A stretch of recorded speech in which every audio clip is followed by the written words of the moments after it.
দেখুন, আমাদের গোয়েন্দা বাহিনী যেটা ডিজিএফআই কার আন্ডারে? ডিজিএফআই কিন্তু প্রতিরক্ষা মন্ত্রণালয় বা প্রতিরক্ষা মন্ত্রণালয়ের আন্ডারে থাকে প্রতিরক্ষা উপদেষ্টা বর্তমান সময়ে।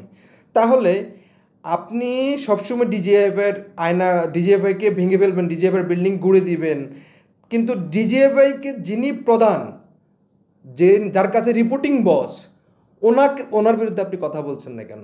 কেন আজকে সংস্কারের মাধ্যমে ডিজিএফআইকে আলাদা এন্টিটি বা সেনাবাহিনীর মধ্যে ইনক্লুড করা হচ্ছে না? তাহলে পরবর্তী সময় আপনি ধরতে পারবেন যে কেন সেনাপ্রধান ডিজিএফআইকে মিসইউজ করছে।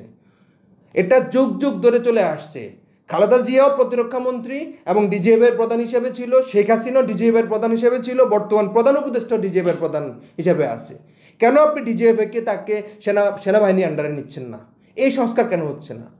আপনি আরেকটা বিষয়ে সারপ্রাইজিং লক্ষ্য করবেন যে ডিজিএফআইয়ের নাম কিভাবে মানুষ ব্যবহার করে। আজকে কুমিল্লার লাকসাম থানার একজন ওসি একজন অপরাধীকে তুলে নিয়ে আসে। পরবর্তী সময়ে আমি খোঁজ নেওয়ার পরে জিজ্ঞেস করলাম যে কেন তাকে তুলে নিয়ে আসা হয়েছে, তখন উনি আমাকে ওসি সাহেব উত্তর দেয় যে ডিজিএফআই থেকে প্রেশার দেওয়া হয়েছে, ডিজিএফআই থেকে বারবার বলা হচ্ছে ওকে তুলে নিয়ে আসার জন্য। সাথে সাথে আমি কর্নেল জিএসকে স্যারকে জিজ্ঞেস করি যে স্যার এই ধরনের ডিজিএফআই কোনো ইনস্ট্রাকশন দিয়েছিল কি না। উনি বলেন না।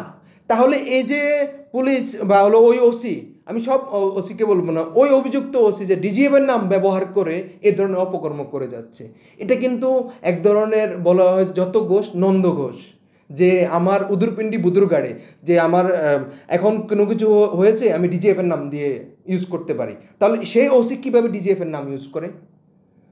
এটা তো তার হলো অপেশাদারিত্ব, এবং সেখানে নিশ্চয়ই কোনো দুর্বিষণ দিয়ে আছে যার কারণে সে ডিজিএফের নাম ব্যবহার করছে, অথচ ডিজিএফআই এই ধরনের কোনো ইনস্ট্রাকশন দেয় নাই।